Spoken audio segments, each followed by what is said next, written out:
How's it going, guys? It's Lucera Boy, and welcome to episode 3.1 of Personal Finance After Hours, Saving and Setting Goals.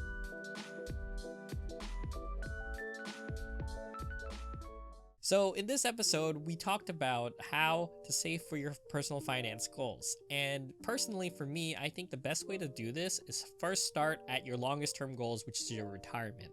The reason you start with your retirement is because your early contributions are so significant over a long period of time, especially when your time horizon is 30 plus years. And one of the examples that I brought up was the fact that if you invested $7,000, or if your parents invested $7,000 the day you were born, in 65 years, that $7,000 would be $1 million. And that is a significant amount of money. So how did I calculate this? To calculate this, I used my favorite compound interest calculator. And let's just say, for my example, you start with $7,000 and you start when you were born. So you have 65 years before retirement, and your rate of return is about 8%, which is what the market on average returns with dividends reinvested and inflation taken into account. So usually it's about a 10% return, but with those factors included, it's about 8%. So 8% is a pretty good estimate of your yearly returns over a long period of time.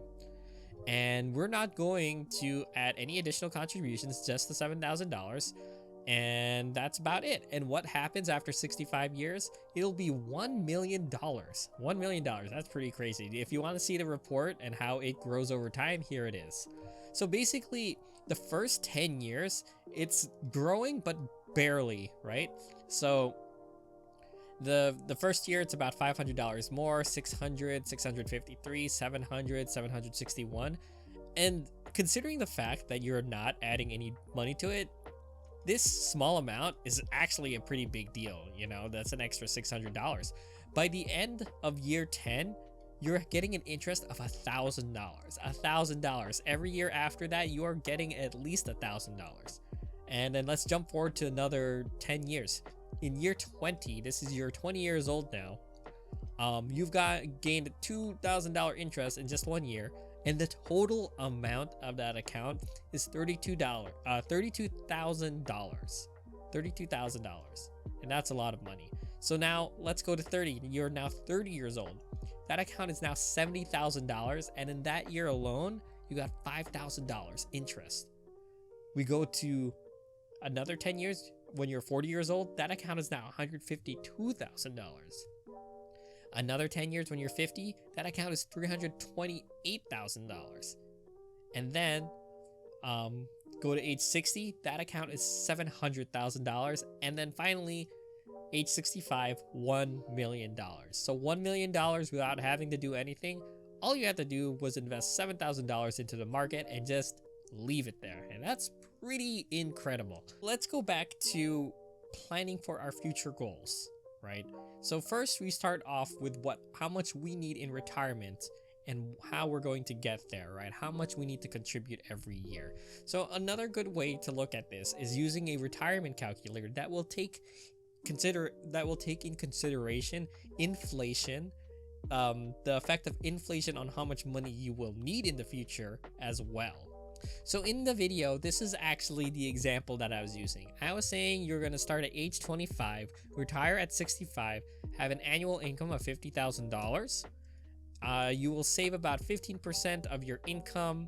This calculator expects your income to increase 3% every year to keep up with inflation. When you do retire, you plan that you'll only need about 70% of your income. So the idea is that, let's see, $50,000, right? And you're doing this based on your current lifestyle. So you believe in your time that you'll only need about 70%, which is $35,000. But that will change as you get older because of inflation. So what this calculator will do is it will increase your income by 3% every year.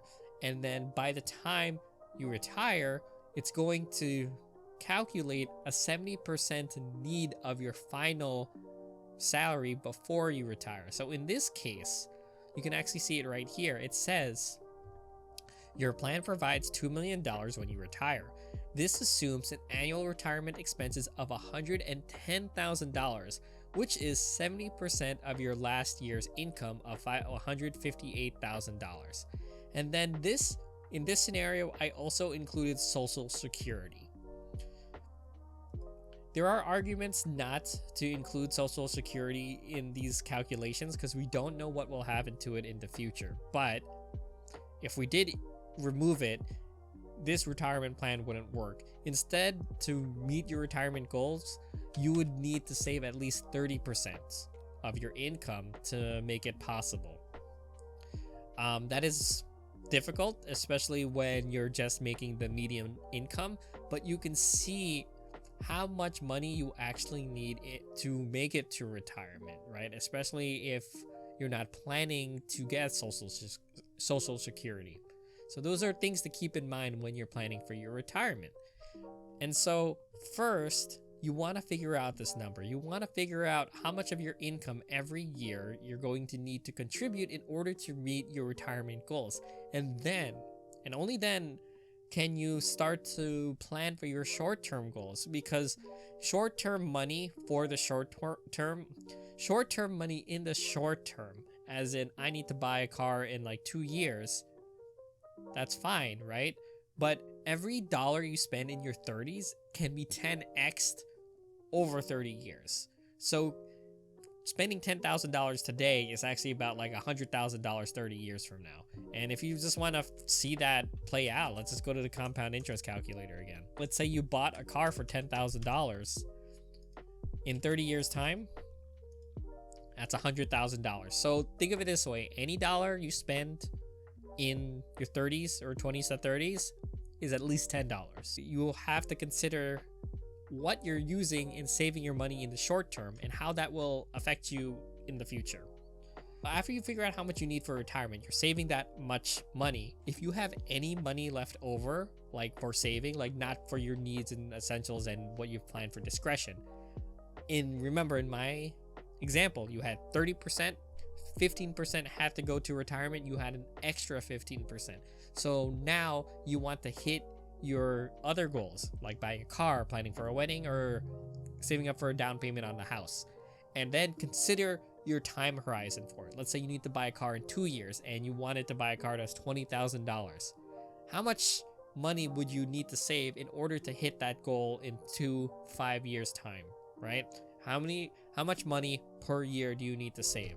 If you wanted to save for a $20,000 car and you only had 5 years to do it, you would need to save $4,000 every year, which is about $333 every month in order to reach that goal.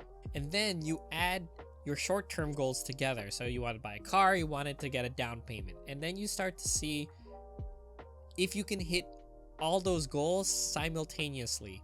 In my example, you're saving for a wedding and you are also saving for a car.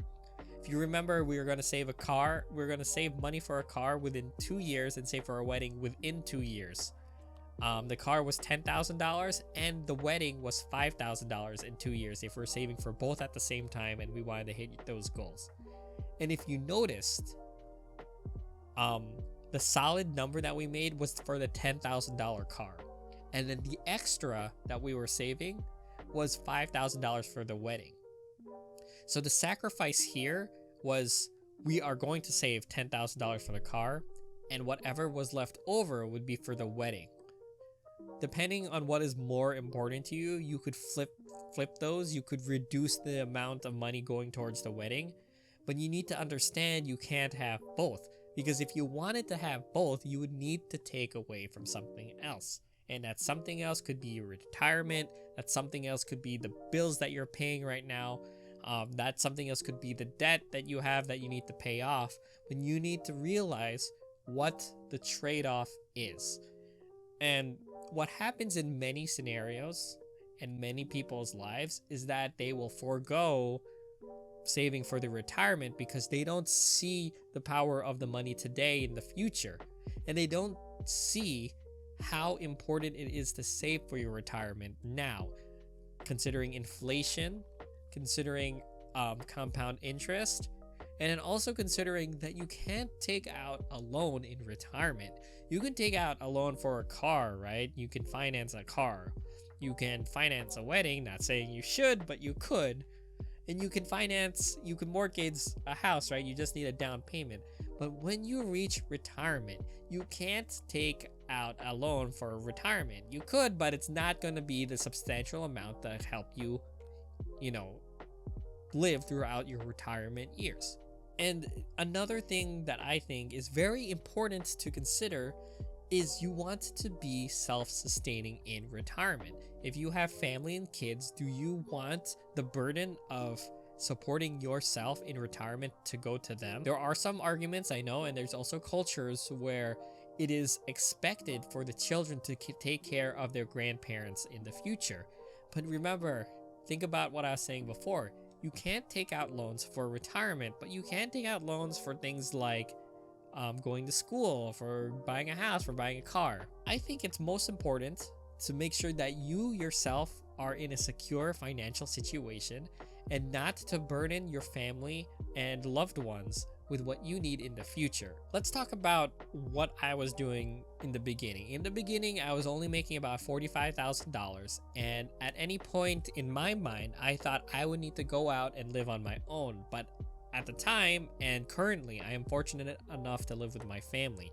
So I was saving about like 70 to 90% of my income and just investing it. The idea was I would create a large enough portfolio so that I could withdraw from it, save like 4% just to supplement my income, or at the very least let that money grow so that even though I personally couldn't contribute to it anymore, it would still keep growing and it would set me up for retirement, or at least give me a better position. The idea in my mind was the second I moved out, I would have to live off that $45,000 salary, and I would barely be able to retire, or barely be able to continue contributing. But the more money you save and invest now, the more power it has over the future. I wanted to show you an example. So let's just say we take it back to our initial example from the setting goals video. So they're 25 years old, they're saving 15%, and they're also gonna get Social Security. Now imagine if they started saving at age 20 instead. So if they started saving at age 20, that $2 million that they've saved up on their own will actually become $2.9 million by the time they retire. And that's just the money they saved on their own. That's an extra $1 million by just starting 5 years earlier. So it shows you why it's so important. Find your target retirement number early. The earlier you find that out, the sooner you can act on it, right? So find out your target retirement, be consistent, and do it as soon as possible.